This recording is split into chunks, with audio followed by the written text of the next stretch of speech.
Okay, this has been a project that's been quite a long time in the making.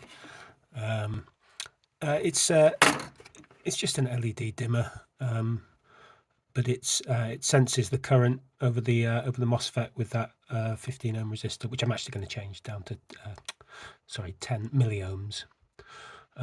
It takes in maximum 16.8 volts. Well, I mean the linear regulator will take up to 22. They recommend 20, but so 16.8 volts is a 4S lithium battery, and you can drive 12 volt LED strips off it, so you're not overcurrenting the LEDs. Set the current in software. That's the little I'm using the reflection as a pointer. That's the little microcontroller down there, CH32V003.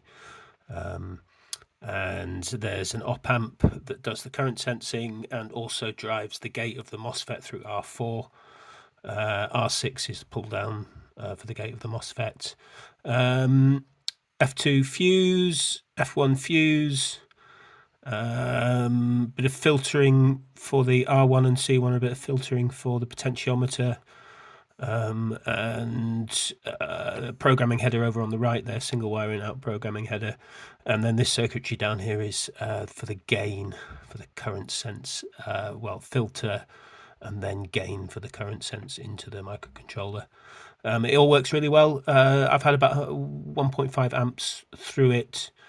I think it could probably take a lot more than that, to be honest. The MOSFET's 20 amp rated, and all the traces are pretty chunky. It's a 4 amp fuse in there, so I'll probably try and push it up to 4 amp at some point. I've made loads of, I've ordered 5 of these particular boards, but this is like version whatever, so I've got quite a few hanging around that all work. Quite pleased with this one. The next one up is going to be an RGB one with 3 MOSFETs and a larger microcontroller and a few more functions. And yeah, poop.